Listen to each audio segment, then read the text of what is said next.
Hello বন্ধুরা, আসসালামু আলাইকুম। সবাই কেমন আছেন? আশা করি যে যেখানে আছেন অনেক অনেক ভালো আছেন। বন্ধুরা, আজকে ভিডিওতে আমরা কথা বলবো Xiaomi civi এই ফোনটি নিয়ে।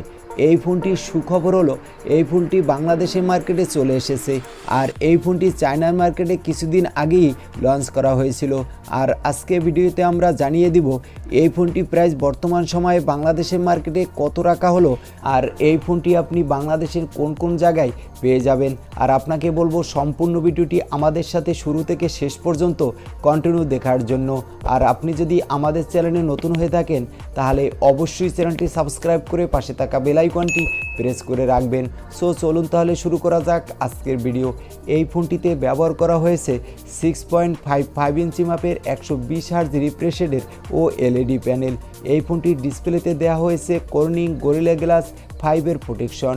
ফোনটিতে ব্যবহার করা হয়েছে কলকাম স্ন্যাপড্রাগনের 778G প্রসেসর। এই ফোনটিতে আউট অফ দ্য বক্স ব্যবহার করা হয়েছে অ্যান্ড্রয়েড 11 এবং MI UI 12.5। ব্যাক সাইডে ব্যবহার করা হয়েছে 64 মেগাপিক্সেলের ট্রিপল ক্যামেরা সেটআপ। ফোনটিতে আরও দেওয়া হয়েছে 8 মেগাপিক্সেলের একটি আল্ট্রা ওয়াইড অ্যাঙ্গেল লেন্স এবং 2 মেগাপিক্সেলের ম্যাক্রো ক্যামেরা। আর এই ফোনটির সামনে দেওয়া হয়েছে 32 মেগাপিক্সেলের সেলফি ক্যামেরা।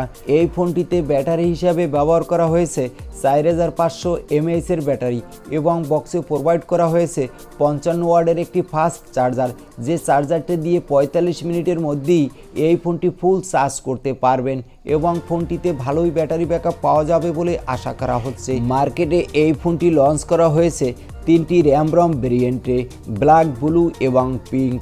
বাংলাদেশের মার্কেটে বর্তমান সময়ে আপনি এই ফোনটি পেয়ে যাবেন একটি র্যাম রম ভেরিয়েন্টে, যার বেস ভেরিয়েন্ট হলো 8/128GB। আর এই ভেরিয়েন্টের প্রাইস হলো 40,999 টাকা।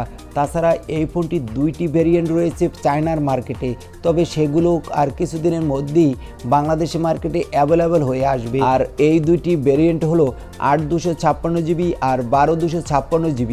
এই ফোনগুলো আপনি বাংলাদেশের বসুন্ধরা সিটিতে পেয়ে যাবেন, আর কিছুদিনের মধ্যেই এই ফোনটি বাংলাদেশ সব মার্কেটই প্রায় অ্যাভেলেবল হয়ে যাবে। এই ফোনটির প্রাইস 1 থেকে 1.5 মাসের মধ্যেই আরও কমে আসবে, সেক্ষেত্রে ফোনটির প্রাইস 35,000 টাকার আশেপাশে হয়ে যাবে। তো সব দিক থেকে এই ফোনটি আমার কাছে এক কথা দুর্দান্তই লেগেছে।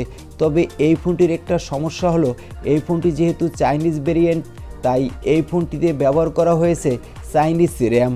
আর এই ফোনটি ইউজ করার সময় কিছু সমস্যা হলেও হতে পারে। তাছাড়া সব দিক দিয়ে ফোনটি আমার কাছে ভালোই হতে যাচ্ছে বলে মনে হয়েছে। আর এই ছিল আজকের ভিডিওটি কেমন লাগলো তা অবশ্যই কমেন্ট করে জানাতে ভুলবেন না। আর ভিডিও ভালো লাগলে একটি লাইক করে দিবেন এবং আমাদের চ্যানেলে নতুন হলে সাবস্ক্রাইব করে পাশে থাকা বেল আইকনটি প্রেস করে রাখবেন। আজকের মতো আল্লাহ হাফেজ।